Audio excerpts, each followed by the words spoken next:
નમસ્કાર વિદ્યાર્થી મિત્રો, 11 સાયન્સ ભૌતિક વિજ્ઞાન ચેપ્ટર 4 સમતલમાં ગતિ એનો આજે 8મો સેશન છે. આજે આપણે લેવાનું છે સમતલમાં થતી અચળ પ્રવેગી ગતિ.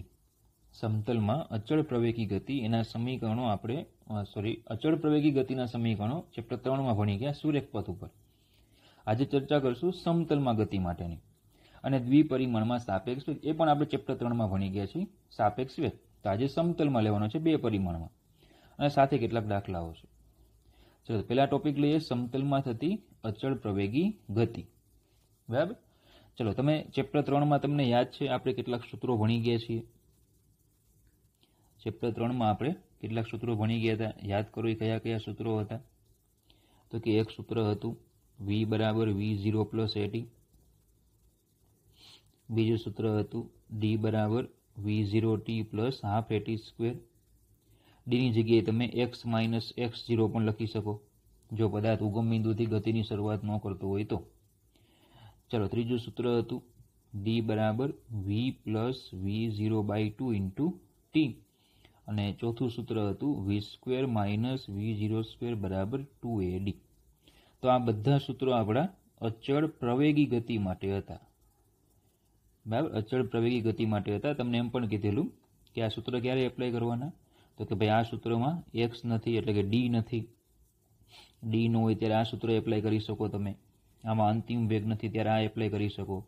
પ્રવેગ ન હોય ત્યારે આ એપ્લાય કરી શકો. અને સમય ન આપ્યો હોય તો આ એપ્લાય કરી શકો. બરાબર, એ રીતે સૂત્રો તમે એપ્લાય કરી શકો. ચલો, તો આ બધા અચળ પ્રવેગી ગતિના સૂત્રો હતા, પણ સુરેખ પથ ઉપર ગતિ થાય એમાં, સુરેખ પથ પર થતી ગતિ માટેના હતા. હવે આપણે ચર્ચા કરવાની છે સમતલમાં થતી અચળ પ્રવેગી ગતિ માટે. તો ચલો, સમતલમાં થતી અચળ પ્રવેગી ગતિ જે છે, બરાબર, એમાં આપણે કઈ રીતે સૂત્રો મેળવશું. તો એ પણ આપણે આગળ જે સુરેખ પથ પર ગતિ થતી એમાં જે રીતે સૂત્રો આલેખીય રીતે મેળવેલા હતા એ પ્રમાણે સૂત્રો આમાં પણ મેળવી શકાય, પણ આપણે આલેખ વિશે ચર્ચા કરવાની આમાં કોઈ જરૂર નથી. તમે ડાયરેક્ટ જ સૂત્રો ઇન મેથેમેટિકલી મેળવી લેવાના છે. બરાબર. તો એના માટે ધારો કે કોઈ પદાર્થ છે, ધારો કે કોઈ પદાર્થ આપણી પાસે છે, એ પદાર્થ XY સમતલમાં ગતિ કરે છે. કોઈ પદાર્થ છે તે XY સમતલમાં ગતિ કરે છે. ચલો, એનો અચળ પ્રવેગ a છે. એનો અચળ પ્રવેગ છે વેક્ટર a. બરાબર. ચલો, ધારો કે t બરાબર 0 સમયે તેનું સ્થાન છે વેક્ટર r0 અને એનો વેગ છે વેક્ટર v0. અને t બરાબર t સમયે એનું સ્થાન છે વેક્ટર r અને એનો વેગ છે વેક્ટર v. તો આપણે v0 ને પ્રારંભિક વેગ કહીએ છીએ, v ને અંતિમ વેગ કહીએ છીએ. બરાબર. હવે અચળ પ્રવેગ છે. ચલો, અચળ પ્રવેગ હોવાથી તત્કાલીન પ્રવેગ અને સરેરાશ પ્રવેગ બંને કેવા થાય? સરખા થાય. અચળ ગતિ હોય, ધારો કે અચળ વેગી ગતિ હોય તો તત્કાલીન વેગ અને સરેરાશ વેગ સમાન થાય. તો અચળ પ્રવેગી ગતિ હોય તેમાં તત્કાલીન પ્રવેગ અને સરેરાશ પ્રવેગ સરખા થાય. સેમ આવી જ શરૂઆત આપણે ચેપ્ટર નંબર 3માં થિયરીમાં કરેલી હતી. હવે એમાં જ્યારે સમીકરણ મેળવતા હતા ત્યારે સેમ આ જ રીતે આપણે શરૂઆત કરી હતી. તો તત્કાલીન પ્રવેગ એટલે વેક્ટર a અને સરેરાશ પ્રવેગ એટલે વેક્ટર a બાર. ચલો, તો વેક્ટર a બાર એટલે ડેલ્ટા વેક્ટર v/ડેલ્ટા t કહેવાય. વેગનો ફેરફાર છેદમાં સમયગાળો.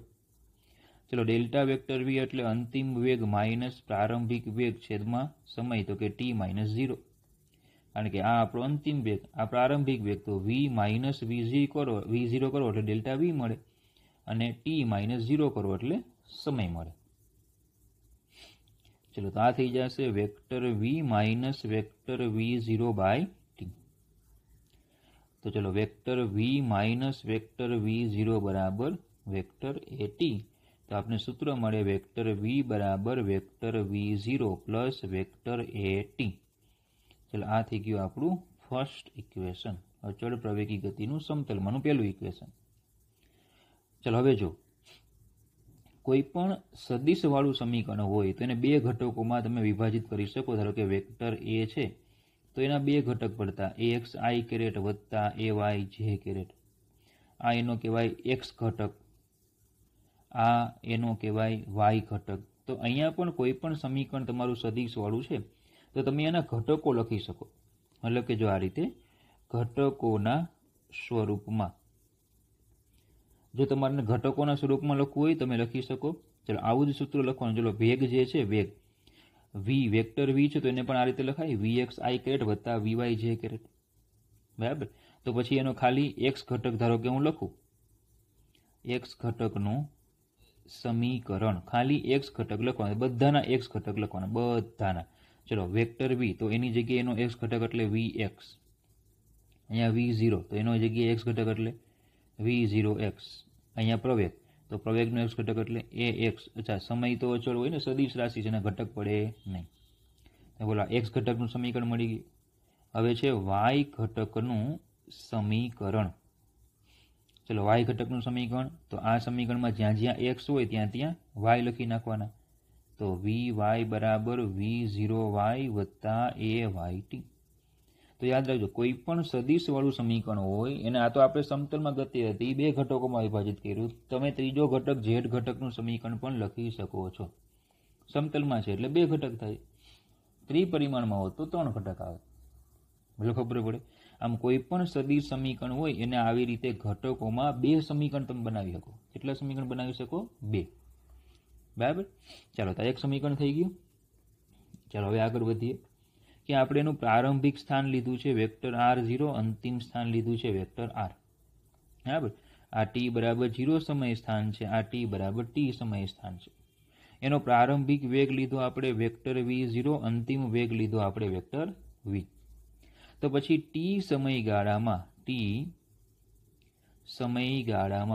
પદાર્થનો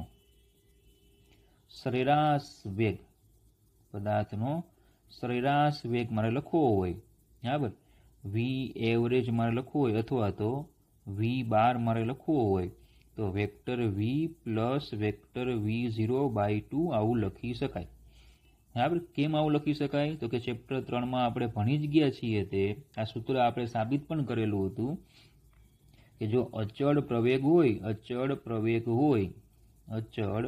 પ્રવેગી ગતિ હોય તો પછી સરેરાશ વેગ, એવું કીધેલું, સરેરાશ વેગ બરાબર વેગોની સરેરાશ.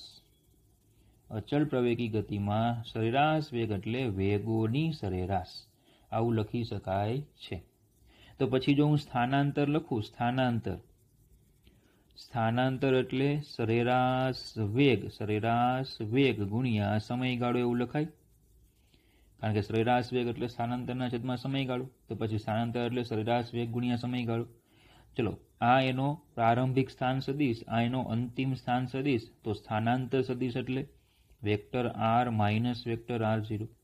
સરેરાશ વેગ બોલો આટલો આવ્યો, vector v plus vector v0/2 અને સમયગાળો એટલે t-0 એટલે કે t.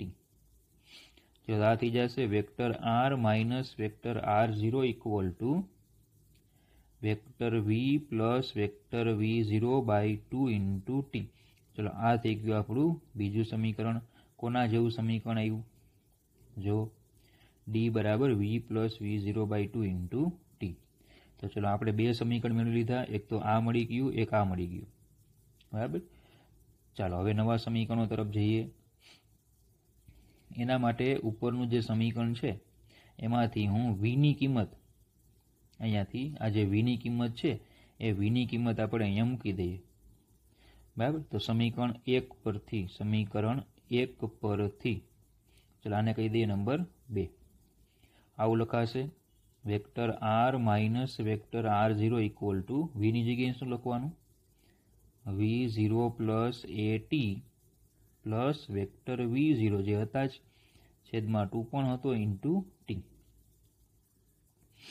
તો vector r minus vector r0 બરાબર, ચલો અહીંયા થઈ જશે v0 પ્લસ v0 એટલે થઈ જશે 2 vector v0 plus vector at/2 into t. ચલો તો આવી જશે vector r minus vector r0 બરાબર, અહીંયા બોલો છેદ વિભાજન થાય, જો છેદ વિભાજન કરો તો બગડો અહીંયા ઉડે એટલે ખાલી વધે v0 અને t વડે ગુણાય એટલે v0t. અહીંયા છેદ વિભાજન કરો એટલે 1/2a 1/2a અને t ગુણો એટલે t². ચલો આવું સમીકરણ મળે આપણને. તો આ થઈ ગયું આપણું ત્રીજું સમીકરણ. તો જો એ કોના જેવું સમીકરણ આવ્યું તો કે d અથવા તો x - x0 = v0t + ½ એના જેવું સમીકરણ આવે. ચલો આ ત્રિપરિમાણમાં આ જે સમીકરણ આવ્યું સદિશવાળું એને એના ઘટકોના સ્વરૂપમાં પણ લખી શકાય. તો જોજો ઘટકોના સ્વરૂપમાં લખીએ. ઘટકોના સ્વરૂપમાં તો યાદ કરો તમને એવું કીધેલું કે ભાઈ વેક્ટર r જે છે ને વેક્ટર r એ સ્થાન સદિશ છે તે હંમેશા xi caret plus yj caret લખાય. તો વેક્ટર r0 છે તે x0i caret plus y0j caret આ રીતે જ લખાય. બાકી બીજા જે કંઈ સમીકરણો છે તે બાકી બધા જે કંઈ સદિશો હોય એને આ રીતે લખાય ax ay bx by cx cy એ પ્રમાણે. પણ r અને r0 ને આ રીતે જ લખવાના. બરાબર. તો ઘટકોમાં જો હું પેલા x ઘટકનું સમીકરણ લખું તો ચલો અહીંયા પેલા r, બરાબર, અહીંયા જો પેલા r છે તો r નો x ઘટક એટલે x, આ x0 નો r0 નો x ઘટક એટલે x0, v0 નો x ઘટક એટલે v0xt પ્લસ પ્રવેગનો x ઘટક એટલે axt². અહીંથી x ને કરતા બનાવો તો x બરાબર x0 plus v0t plus ½axt². ચલો y ઘટકનું સમીકરણ લખવું હોય તો આમાં જ્યાં જ્યાં x છે ત્યાં ત્યાં y મૂકી દેવાના. તો y બરાબર y0 અથવા તો પેલા ઉપરનું લખીએ y - y0 બરાબર v0yt પ્લસ ½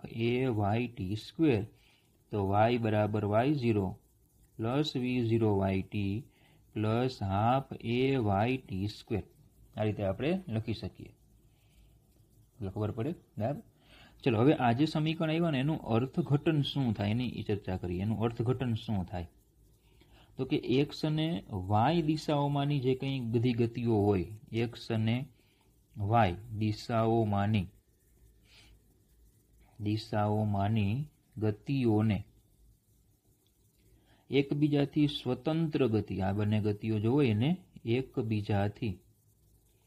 એકબીજાથી સ્વતંત્ર ગતિ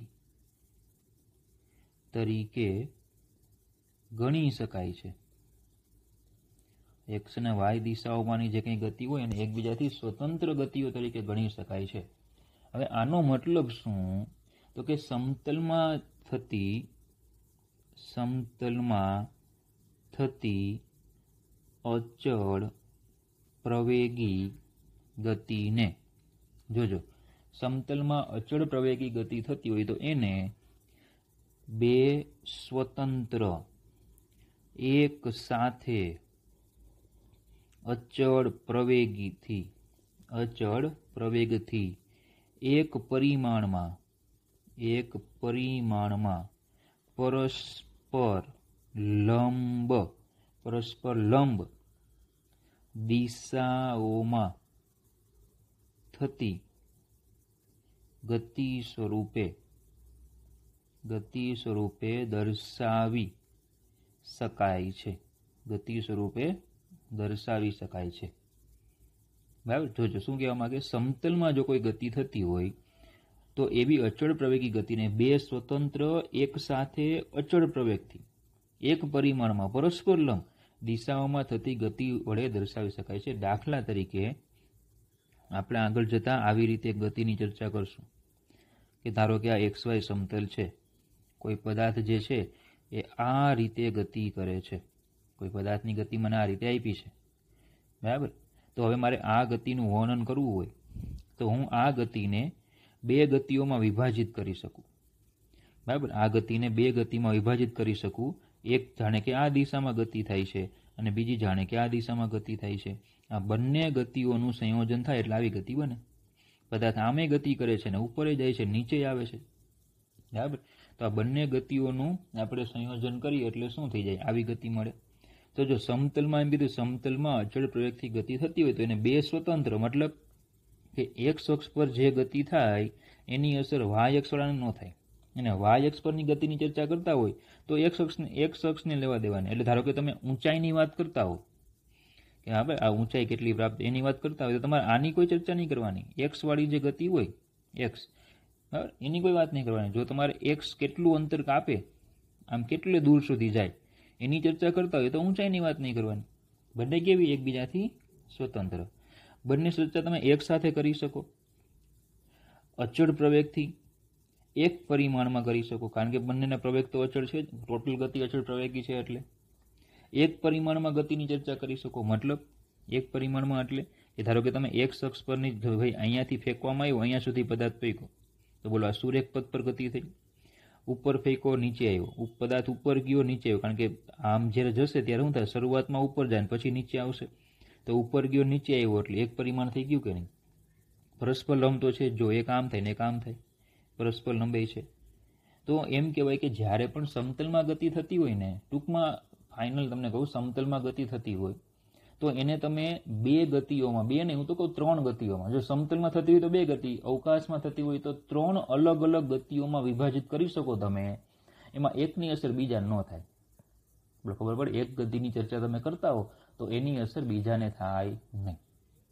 ખબર પડે? બરાબર. તો આનું આપણે ઉદાહરણ ભણશું. હવે પછીનો જે આપણો સેશન છે એમાં પ્રક્ષિપ્ત ગતિ કરીને આપણે ભણવાનું છે. એમાં આપણે આ આખી ચર્ચા કરીશું. ખબર પડે? આ ખૂબ અગત્યનું પરિણામ છે. આ જે પરિણામ છે એ ખૂબ અગત્યનું છે. આ જે વાક્ય છે એની એપ્લિકેશન એટલે જ પ્રક્ષિપ્ત ગતિ જ આપણી આગળનો સેશન છે. ખબર પડે? અને આથી જ આ જે પરિણામ છે એ પરિણામ સમતલમાં જે કોઈ ગતિ થતી હોય, સમતલમાં થતી કોઈ પણ ગતિ હોય, એ સમતલમાં થતી કોઈ પણ ગતિનું તમે વિશ્લેષણ સરળતાથી કરી શકો, એટલે કે એને તમે સરળતાથી સમજી શકો છો. બરાબર? કે ભાઈ બે ગતિઓ છે, સમતલમાં ગતિ છે, તો એને તમે અલગ અલગ ગતિઓમાં વિભાજિત કરી દો તો તમે એનું વિશ્લેષણ એટલે કે એ તમે સરળતાથી સમજી શકો છો. ખબર પડે? બરાબર. ચલો, બીજો એક પોઈન્ટ છે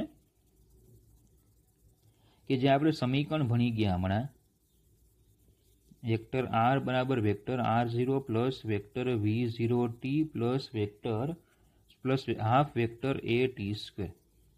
જો હું આનું વિકલન કરું વેક્ટર dr બાય dt તો આવશે vector dr0 by dt plus t તો અચળ d vector v0 by dt, માફ કરજો t અચળ ગયા, v0 અચળ dt by dt plus half a અચળ d by dt of t square.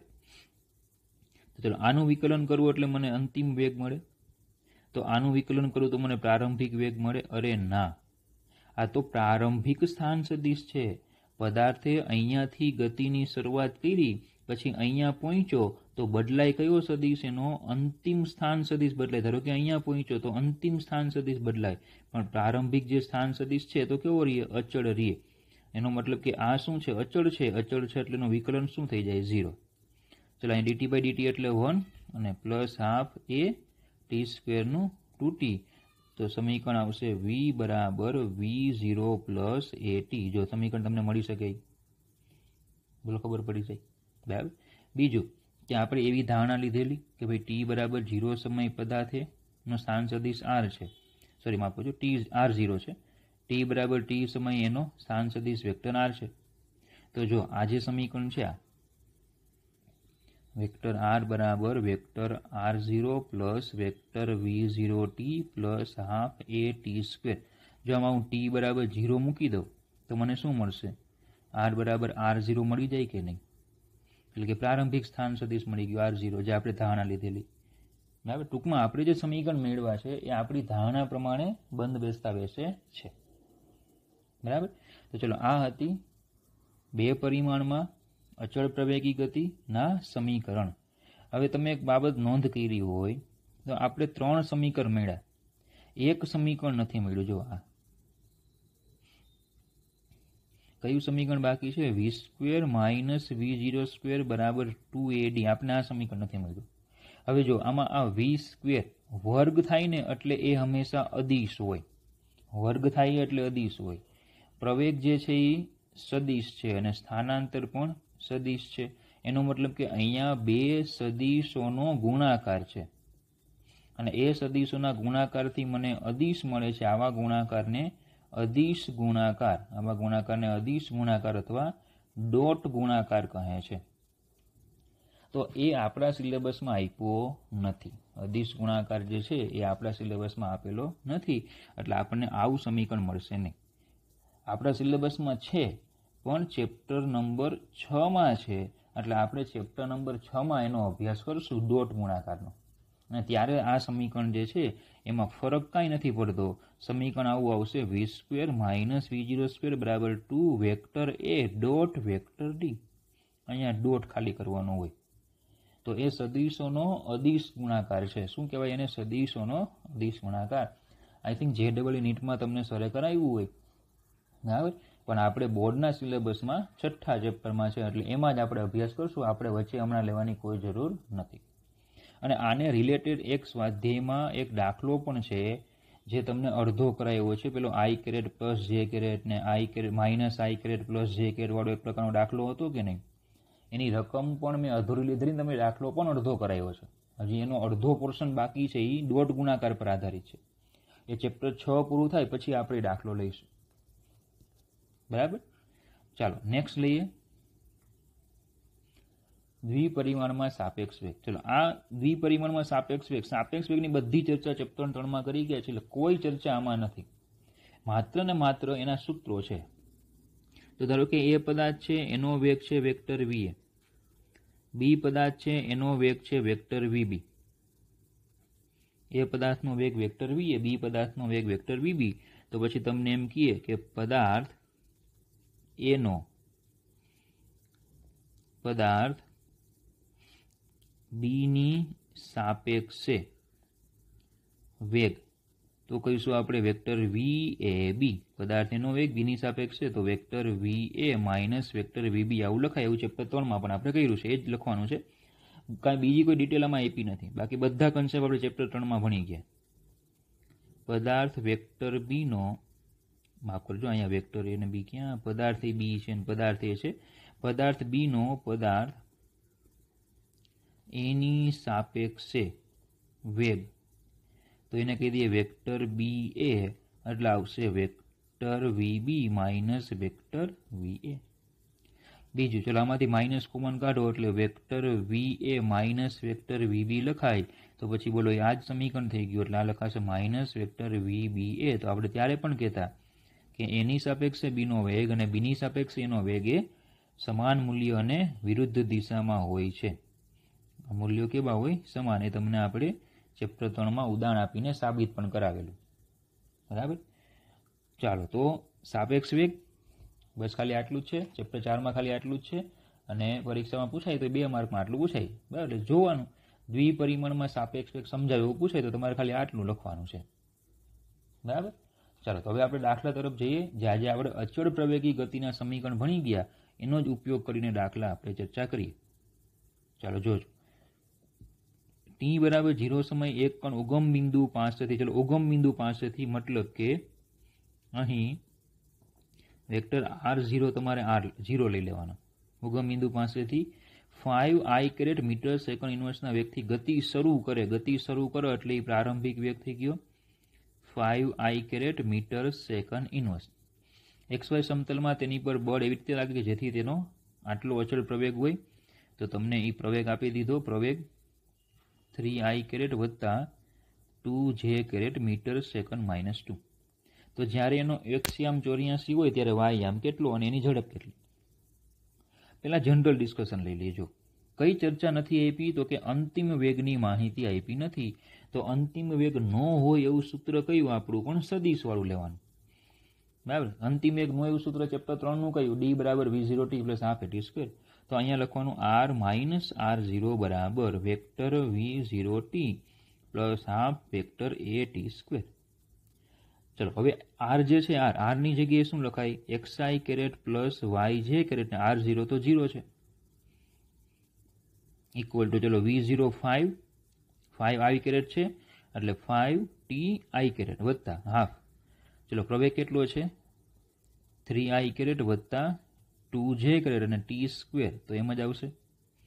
ચલો આ થઈ ગયું xi² + yj² બરાબર 5ti², બરાબર, પ્લસ ચલો આ 3/2i², 3/2 t² લખાય. 1/2 ને t² અંદર ગુણી દો. ચલો અહીંયા 1/2 ગુણશો એટલે બગડો ઉડી જશે એટલે ત્યાં ખાલી t²j² વધશે. બરાબર. ચલો આ લખાશે xi² plus yj² equal to 5t plus 3/2 t² i² plus t²j². બોલો આ રીતે લખાય. આને હું કહી દઉં સમીકરણ નંબર 1. તો હવે જે આપણને પેલું કીધું હતું કે જો x બરાબર 84 મીટર હોય તો y બરાબર કેટલા? x બરાબર 84 હોય તો y કેટલા? તો જો આમાં જો આ બંને આ એક સદિશ છે તો i² j કેટલા આ પણ એક સદિશ છે. બંને વચ્ચે બરાબર એટલે બંને સદિશો કેવા હોય? સમાન હોવા જોઈએ. તો એનો મતલબ કે x બરાબર બોલો આ થાય કે નહીં? જે અહીંયા x છે આ x, અહીંયા i² નો સહગુણક x ને અહીંયા i² નો સહગુણક આ બંને કેવા થવા જોઈએ? ઇક્વલ થવા જોઈએ. એટલે આપણે આવું લખી શકીએ x બરાબર 5t પ્લસ 3/2 t². બોલો ખબર પડે? બરાબર. ચલો હવે y નો અહીંયા જેનો સહગુણક y અને અહીંયા જેનો સહગુણક t² એટલે લખી શકાય y બરાબર t². બરાબર. ચલો હવે x કેટલા આપણે આપ્યા હતા? 84 આપ્યા હતા. તો 84 અહીંયા મૂકી દો. 84 બરાબર 5t પ્લસ 3/2 t².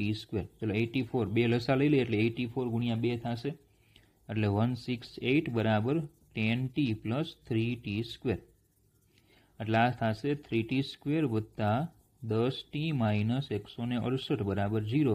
તો આ સમીકરણને ax² plus bx plus c બરાબર 0 સાથે સરખાવતા, કારણ કે સીધા ભાગ પડતા નથી, તો મારો એક જ મેથડ હોય કે આ સમીકરણને સીધું તમારે ax² plus bx plus c બરાબર 0 સાથે સરખાવી દો તો a બરાબર 3 થાય, b બરાબર 10 થાય અને c બરાબર માઇનસ 168 થાય. 10મું ધોરણ યાદ આવતું હોય તો પછી આ સમીકરણના બીજ એટલે કે t નું મૂલ્ય તો આવશે -b પ્લસ ઓર માઇનસ વર્ગમૂળમાં b² માઇનસ 4ac/2a. 10મા ધોરણની મેથડ પ્રમાણે બીજ ગોતીએ છીએ.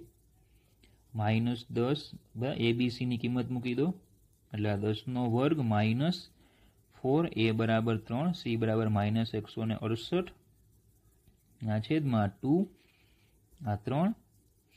ચલો તો t બરાબર આ થશે -10 પ્લસ ઓર માઇનસ ચલો આ બરાબર 168 ગુણ્યા 3 ગુણ્યા 4 માઇનસ માઇનસ પ્લસ થાય વત્તા 100 અને આખાનું વર્ગમૂળ એટલે થશે 46 ટોટલ.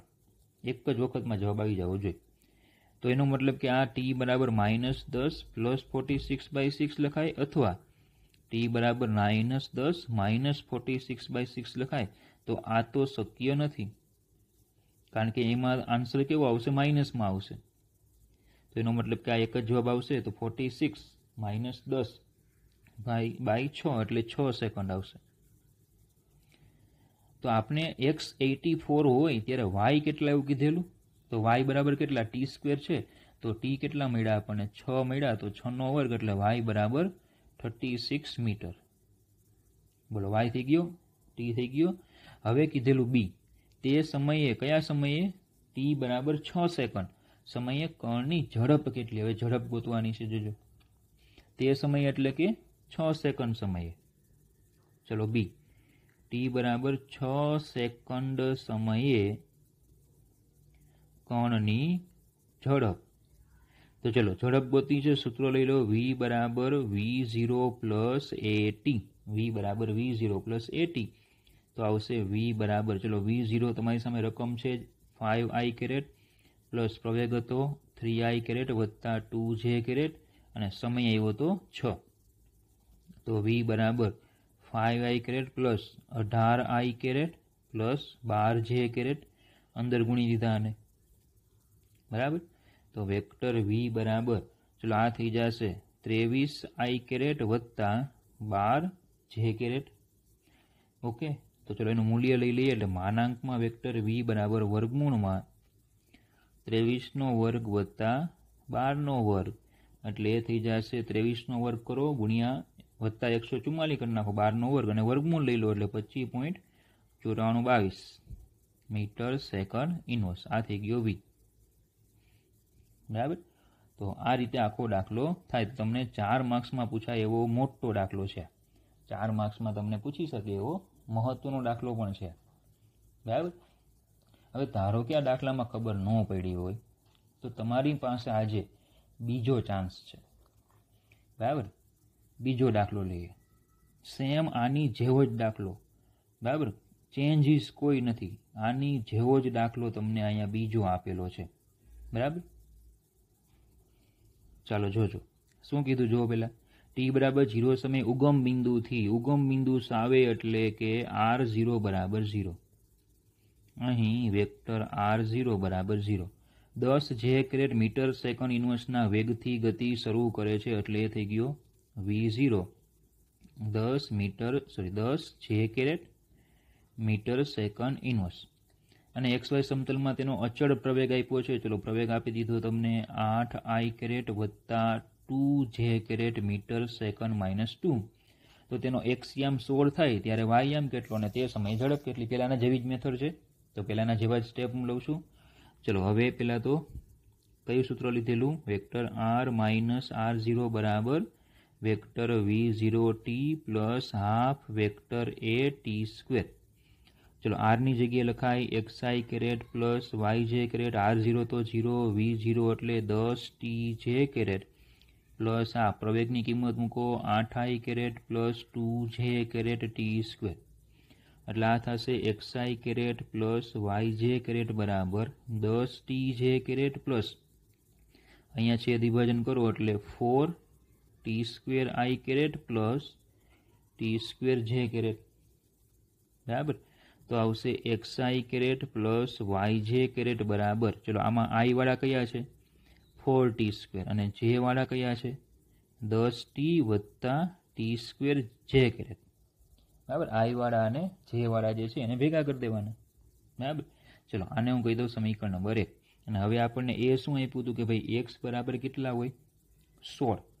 ચલો x બરાબર 16 મીટર હોય ત્યારે y કેટલા. તો આગળની જેમ જ આને સરખામણી કરો તો અહીંયા ઘટક x ને અહીંયા 4t સ્ક્વેર. તો આ તો સહેલું થઈ ગયું. x equal to 4t square. x છે 16 તો ઇક્વલ ટુ 4t સ્ક્વેર. તો ચોકે ચોકે 16 અને વર્ગમૂળ લઈશું એટલે 2 સેકન્ડ આવશે. તો ત્યારે y કેટલા. તો y ની સરખામણી કરો. y બરાબર 10t પ્લસ t સ્ક્વેર. તો y બરાબર 10 ગુણ્યા 2 વત્તા 2નો વર્ગ. તો y બરાબર 20 વત્તા 4. તો y બરાબર 24 મીટર. ટૂંકમાં ઇક્વેશન એવા અહીંયા આપ્યા હતા કે તમને સરળતાથી દાખલો થઈ જાય. પહેલાં ડેલ્ટાવાળું લેવું પડ્યું નહીં. બરાબર. તો એની કરતાં થોડોક ઇઝી થઈ ગયો દાખલો.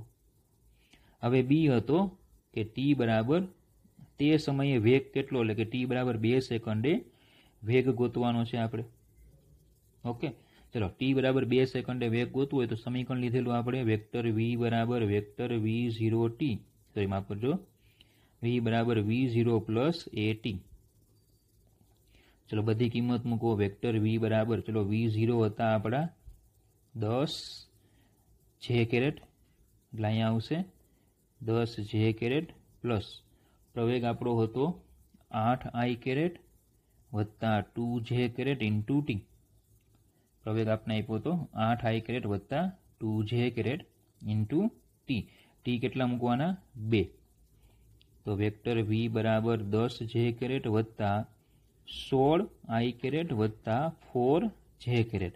તો વેક્ટર v થઈ જશે 16i કેરેટ વત્તા 14j કેરેટ. તો ચલો એનું મૂલ્ય લઈએ તો વર્ગમૂળમાં 16નો વર્ગ વત્તા 14નો વર્ગ. બરાબર. 16નો વર્ગ વત્તા 14નો વર્ગ. ચલો એટલે v બરાબર વર્ગમૂળમાં 16નો વર્ગ એટલે 256. 14નો વર્ગ 196 એટલે v થઈ જશે 21.26 મીટર સેકન્ડ ઇન્વર્સ. બરાબર. તો પહેલાં જેવો જ દાખલો છે પણ થોડીક આમાં ગણતરી ઓછી છે. કેલ્ક્યુલેશન નાનું છે. પહેલાંમાં ડેલ્ટાળો લીધા આપણે એટલે કેલ્ક્યુલેશન મોટું હતું. બરાબર. ચલો ક્લિયર થઈ ગયું આટલું. ઓકે. ચાલો નેક્સ્ટ એક્ઝામ્પલ લઈએ. આપેલ સદિશો વેક્ટર a તથા b ના પરિણામી સદિશનું માન અને દિશા તેમના માન અને તેમની વચ્ચેના ખૂણા થીટા ના પદમાં મેળવો. ચલો, આ દાખલો છે ને બહુ અગત્યનો દાખલો છે અને બહુ મોટો પણ દાખલો છે.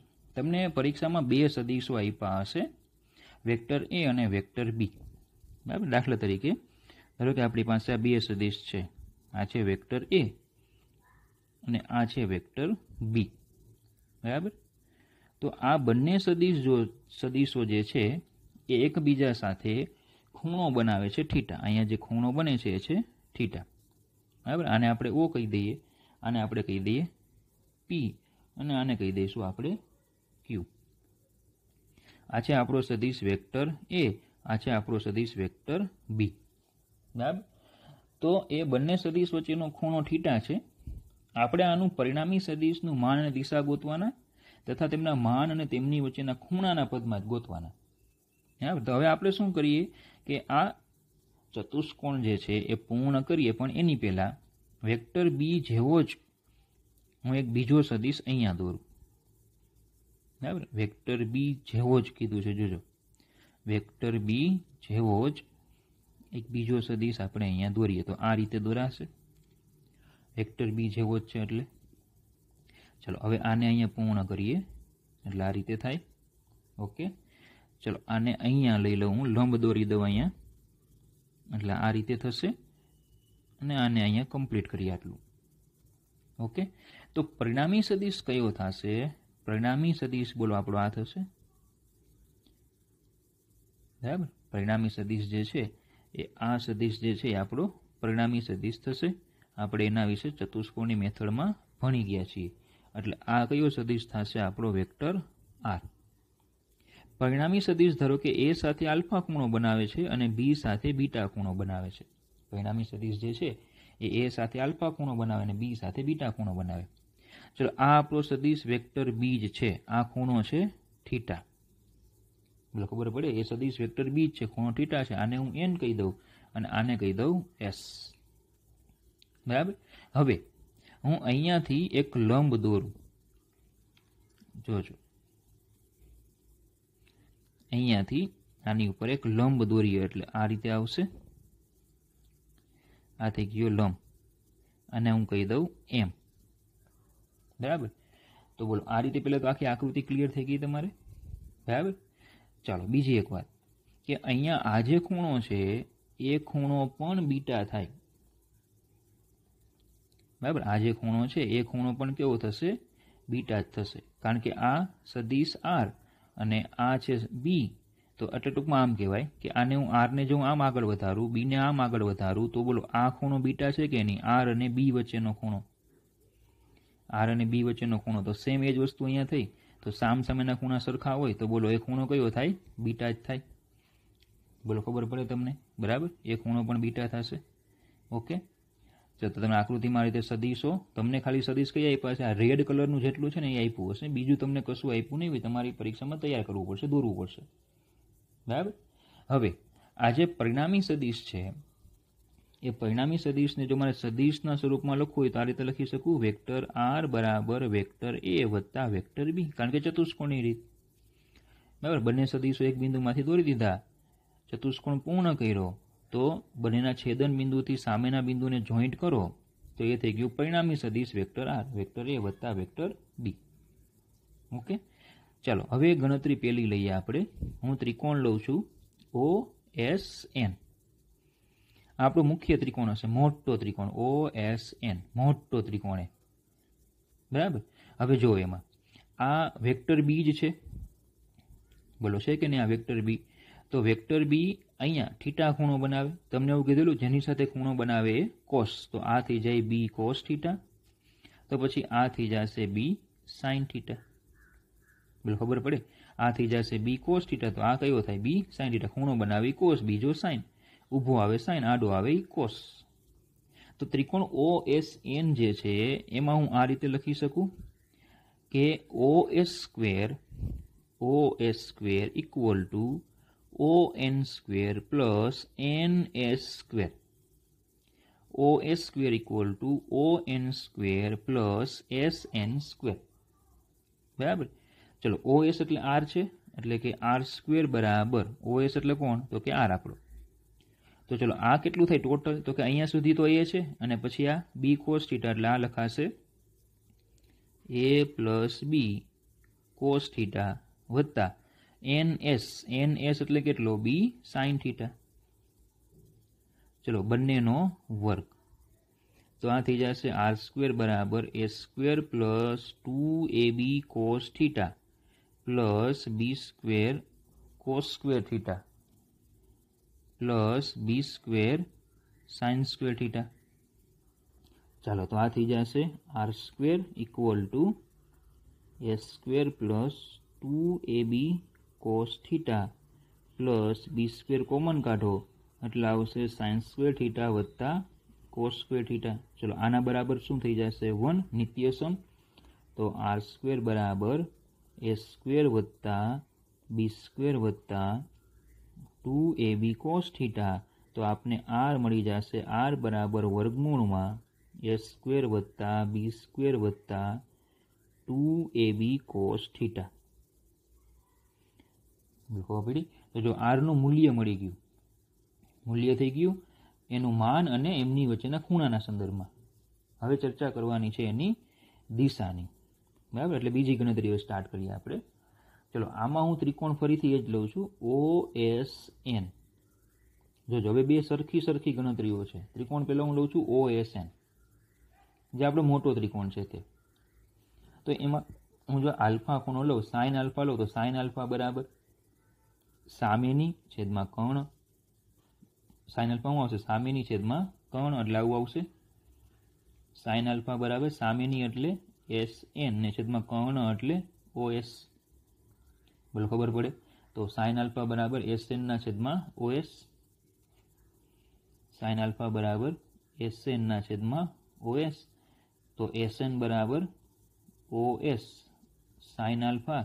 તો SN બરાબર ચલો OS એટલે R સાઇન આલ્ફા થાય. ચલો હો પડ્યા આટલી. તો ચલો આને આપણે ત્યાં એની ઓરિજિનલ જગ્યા જે છે ત્યાં એને મૂકી દઈએ. ચાલો તો અહીંયા આપણે ચાલો આ થઈ ગયું આટલું, પેલો થઈ ગયો. ચલો બીજો એક ત્રિકોણ લઈશે આ જ ગણતરીમાં. ત્રિકોણ લઉં છું OPM માટે. કયો ત્રિકોણ? OPM. ચલો જોજો OPM આટલો ત્રિકોણ. ચલો એમાં પણ હું સાઇન આલ્ફા લઉં.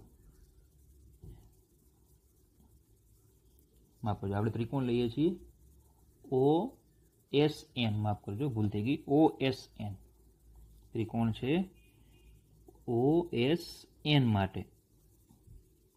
ત્રિકોણ OSN કારણ કે આલ્ફા વાળો થીટા વાળો ત્રિકોણ આપણે લેવાનો આવડવા, બરાબર. તો ચલો એમાં હું સાઇન થીટા લઉં. તો સાઇન થીટા ઇક્વલ ટુ સામેની એટલે SN ના છેદમાં કર્ણ એટલે PS. તો SN બરાબર PS સાઇન આલ્ફા. તો SN બરાબર ચલો PS એટલે B. તો આ થઈ જાય B સાઇન આલ્ફા. ચલો આ આવી ગયું, એને એની ઓરિજિનલ જગ્યા પર મૂકી દઈએ. ચાલો એટલે આપણે અહીંયા લખી શકશું એને. ચલો આ થઈ ગયું સાઇન આલ્ફા. તો બોલો આ પણ SN આ પણ SN. તો બંનેને સરખામણી કરી દઈએ તો આવું લખાય R સાઇન આલ્ફા બરાબર B sine alpha. R sine alpha બરાબર B સાઇન, માફ કરજો થીટા હતો ને અહીંયા થીટા. R સાઇન આલ્ફા બરાબર B સાઇન થીટા. ત્રિકોણ OSN લીધો ને આપણે, આ ત્રિકોણ લીધો એમાં થીટા હતો, આ થીટા. ઓકે. તો ચલો અહીંયા આપણે લીધો એ થીટા B સાઇન થીટા. તો આને લખી શકાશે R અપોન સાઇન થીટા બરાબર B અપોન સાઇન આલ્ફા. આને કહી દઉં નંબર 2, આને કહી દઈ નંબર 1. ચલો ફરી પાછા હજી આપણે ત્રિકોણ લઈશું. ત્રિકોણ OPM માટે. ચલો ત્રિકોણ OPM. ચલો ત્રિકોણ OPM લઈએ. આ OPM આટલો ત્રિકોણ. તો એમાં સાઇન આલ્ફા લેવાનો. સાઇન આલ્ફા બરાબર ચલો સાઇન બરાબર સામેની, બરાબર એટલે MP ના છેદમાં કર્ણ. બોલો કર્ણ OP આ થાય OP. તો MP બરાબર OP સાઇન આલ્ફા. MP બરાબર ચલો OP એટલે A સાઇન આલ્ફા. ચલો થઈ ગયું આટલું. તો આને એની ઓરિજિનલ જગ્યા પર મૂકી દઈએ. ચલો એટલે કે અહીંયા મૂકી દઈએ આપણે એને. ચલો આ થઈ ગયો સાઇન આલ્ફા. ચલો બીજો ત્રિકોણ લઈશું આપણે, ત્રિકોણ PMS માટે. ત્રિકોણ PMS માટે. ચલો PMS એટલે આ લઈએ PMS. ટૂંકમાં તમારે ત્રિકોણ યાદ રાખવા પડશે. ઓકે, સાઇન બીટા છે એમાં. આટલો ત્રિકોણ જો હું લઉં, આ સાઇન બીટા એટલે સામેની એટલે MP, બરાબર, સામેની એટલે MP ના છેદમાં કર્ણ એટલે PS. તો MP બરાબર PS સાઇન બીટા. તો MP બરાબર, ચલો PS એટલે B સાઇન બીટા. થઈ ગયું આટલું. ચલો એને આપણે એની ઓરિજિનલ જગ્યા પર મૂકી દઈએ. એટલે બોલો અહીંયા લખાશે આ રીતે. ચલો આ થઈ ગયું અહીંયા આવી રીતે. તો પછી આ બંને જો MP છે તો બંને સરખામણી કરો, શું આવશે? A સાઇન આલ્ફા બરાબર B સાઇન બીટા. તો A સાઇન આલ્ફા બરાબર B સાઇન બીટા. તો A અપોન સાઇન બીટા બરાબર B અપોન સાઇન આલ્ફા. બોલો આવું લખાય, બરાબર. ચલો હવે જો આ જે બે સમીકરણ છે આવ્યા એ બંનેને જુઓ. અને સમીકરણ 3 કહી દો. તો જો આ સમીકરણ જુઓ ને આ સમીકરણ જુઓ. B sine alpha. તો બોલો સરખાવી શકાય. તો હું અહીંયા આવું લખી શકું કે R અપોન સાઇન થીટા બરાબર A અપોન સાઇન બીટા બરાબર B અપોન સાઇન આલ્ફા. આવું સમીકરણ આવે. આ સમીકરણને કહેવાય સાઇનનું સૂત્ર. શું કહેવાય? સાઇનનું સૂત્ર. અને આ જે સમીકરણ છે ને એને કહેવાય કોસાઇનનું સૂત્ર. કોસાઇનનું સૂત્ર, બરાબર. ચલો છેલ્લી ગણતરી ફરી પાછો આપણો મોટો ત્રિકોણ લઈ લઈએ OSN માટે, અને એમાં હું લઉં છું tan આલ્ફા. ફરી પાછું છેલ્લો ત્રિકોણ આપણો, ફરીથી મોટો ત્રિકોણ OSN. એમાં હું tan લઉં તો સામેની છેદમાં પાસેની એટલે B સાઇનના છેદમાં A પ્લસ B કોસ લખાય. B સાઇન થીટા છેદમાં A plus B cos theta આવું લખાય, બરાબર. તો આલ્ફા બરાબર tan ઇનવર્સ B સાઇન થીટાના છેદમાં A plus B cos theta. તો ચલો આવું સમીકરણ મળી ગયું. તો આલ્ફા એટલે પરિણામી સદિશનો ખૂણો હતો, એટલે કે આ થઈ જાય વેક્ટર આરની દિશા.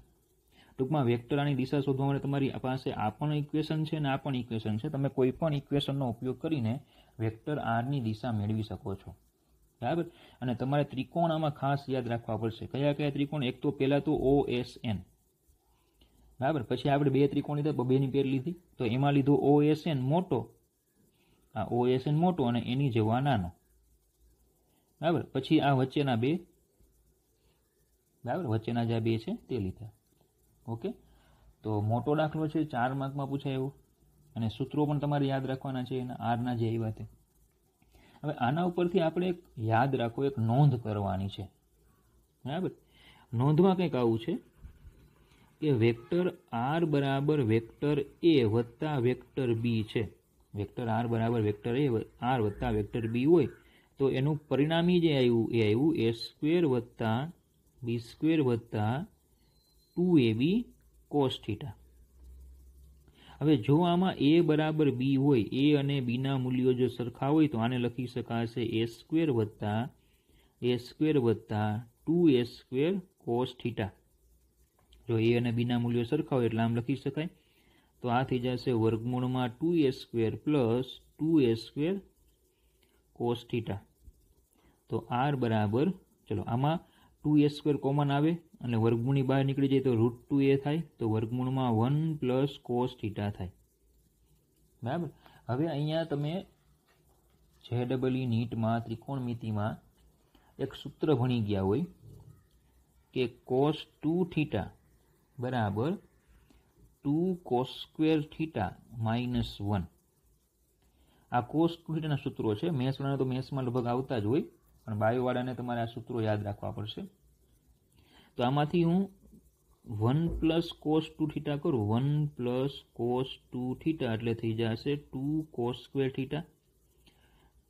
હવે જો મારે થીટા છે ત્યાં મારે જો જ્યાં 2 થીટા હોય ત્યાં જો હું થીટા લખું તો થીટા હોય ત્યાં શું લખાય? θ/2 લખાય. તો જો આ 1 + cos થીટા હું કરું તો આ થઈ જશે 2 cos સ્ક્વેર θ/2. બરાબર. એટલે ઉપરનું જે સમીકરણ છે એમાં 1 + cos થીટા છે, ત્યાં આપણે આવું લખી શકીએ √2a વર્ગમૂળમાં 2 cos સ્ક્વેર θ/2. તો r બરાબર √2. ચલો અહીંયા √2 × √2 થાય ને, બરાબર. આ √2 થાય, આ √2 થાય, √2 × √2 એટલે 2a અને cos સ્ક્વેરનું વર્ગમૂળ લઈ લો એટલે cos θ/2. તો આ સૂત્ર તમારે ખાસ યાદ રાખવાના. જ્યારે બે સદિશ આપ્યા હોય, બેના મૂલ્યો સરખા હોય તો આ એનું પરિણામ, એનું સીધું સૂત્ર 2a cos θ/2. ચલો હવે ઘણી વખત આ સદિશોની બાદબાકી હોય, ધારો કે બે સદિશોની બાદબાકીથી નવો સદિશ બને છે, એમની વચ્ચેનો ખૂણો થીટા છે. તો પછી આના જેવું જ સૂત્ર લખી શકાય. બાદબાકી હોય તો a² + b² - 2ab cos θ minus લખાય. બાદબાકી હોય તો માઇનસ આવે. જો a બરાબર b હોય તો c બરાબર વર્ગમૂળમાં a² + a² - 2a² cos θ. તો c બરાબર વર્ગમૂળમાં 2a² - 2a² cos θ. તો c બરાબર √2a 1 - cos θ. હવે સેમ આવું જ સૂત્ર થાય, બીજું સૂત્ર આવે કોસના સંદર્ભમાં. cos 2θ બરાબર 1 - sin² θ, 1 - 2 sin² θ. આ કોસના સંદર્ભમાં, મતલબ કે કોસ હોય તો અને સાઇનના સંદર્ભમાં આવું સૂત્ર લખાય, 1 - 2 cos² θ. તો ચલો આમાંથી હું બરાબર 1 - cos 2θ લખું તો એ થઈ જશે 2 sin² θ. તો હમણાં પહેલાની જેમ જ કે 2θ હોય ત્યાં જો થીટા લખીએ તો થીટા હોય ત્યાં શું લખાય? θ/2.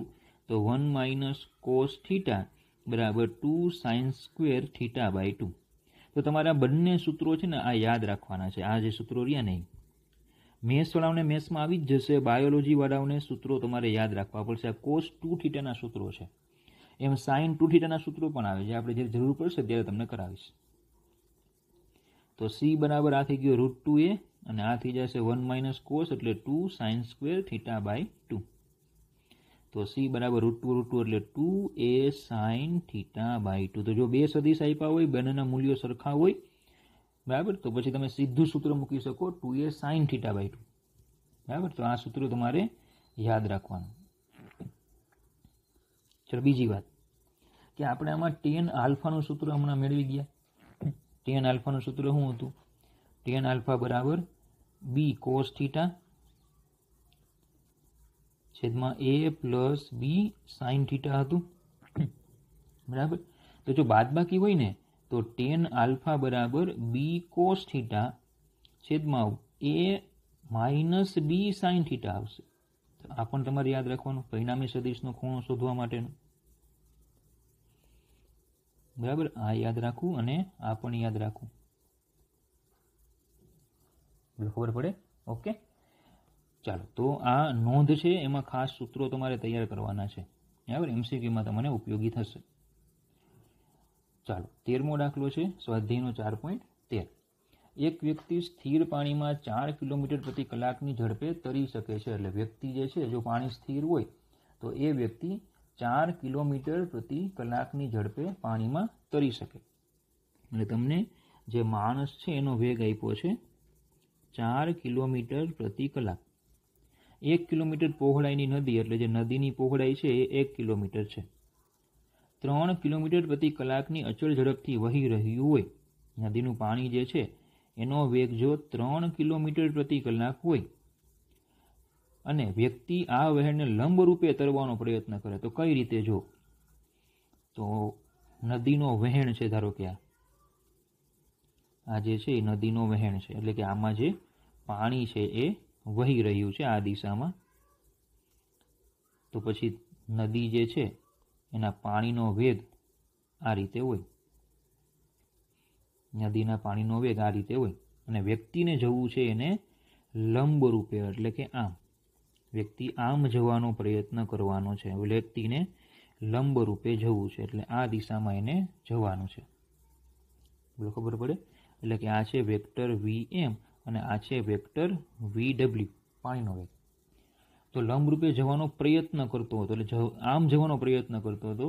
તો જ્યારે તે નદીના બીજા કિનારે પહોંચે, એટલે કે અહીંયાથી અહીંયા પહોંચે, તો વહેણ તરફ કેટલો દૂર જશે? સીધી વાત છે કે વ્યક્તિને ખરેખર આમ એ લંબ રૂપે જવું હતું, પણ નદી શું કરશે? એનો વહેણ એને સાથે લઈ જશે. સાથે લઈ જશે એટલે શું થશે? એ ખરેખર જાશે આમ. પડે ખબર? એટલે કે જે બોટ છે ને, એ બોટનું મોઢું આમ રહેશે. બોટ જેની ધારો કે હોય, બરાબર, ધારો કે હું બોટ આ રીતે બતાવું એને કે ભાઈ બોટ છે, તો એનું મોઢું જે છે એ આ રીતે રહેશે. બોટ જે છે એનું મોઢું આ રીતે રહેશે, બરાબર, પણ જાશે આમ. મોઢું આમ જ રહેશે પણ જાશે આમ, બરાબર. એટલે કે જ્યારે એને એમ થશે કે હું ખરેખર ત્યાં પહોંચી ગયો, તો જ્યારે એ એમ ખરેખર ક્યાં પહોંચી જશે? એને એમ થાય કે હું બીજા કાંઠે પહોંચી ગયો, ત્યારે ખરેખર તે એક્ઝેક્ટ સામે નહીં હોય, ક્યાં હશે? આમ થોડોક સ્થાનાંતરિત થયો હશે. તો આપણને આ અંતર ગોતવાનું કીધું છે. આ અંતરને ધારો કે હું કહી દઉં BC, આને હું કહી દઉં A. તો આપણે આ BC અંતર ગોતવાનું છે, કેટલું આવે નહીં. એટલે ખબર પડે? હવે જો આ સ્થાનાંતરિત આમ થાય છે, તો આપણે એ ગોતી લેવું પડે કે આ પ્રારંભિક સ્થાન છે, અંતિમ સ્થાન છે, તો સમય કેટલો લાગે? 1 કિલોમીટરની જે આ પહોળાઈ છે, 1 કિલોમીટરની પહોળાઈ છે, એ પહોળાઈ કાપવા માટે સમય કેટલો લાગે? જો જાય છે આમ, પણ સ્થાનાંતરની દ્રષ્ટિએ આ દિશામાં એ કેટલો કિલોમીટર જાય છે? 1 કિલોમીટર જ જાય છે. એટલે આ જે છે એ 1 કિલોમીટર અંતર કાપવા માટે કેટલો સમય લાગે એ ગોતવો પડે. તો સમય એટલે માણસનો વેગ, સ્થાનાંતરના છેદમાં માણસનો વેગ. તો સ્થાનાંતરિત કેટલું થાય છે? 1, અને એનો વેગ કેટલો છે? 4, એટલે 1/4 કલાક થાય. બોલો, ખબર પડે? 1/4 કલાક થાય.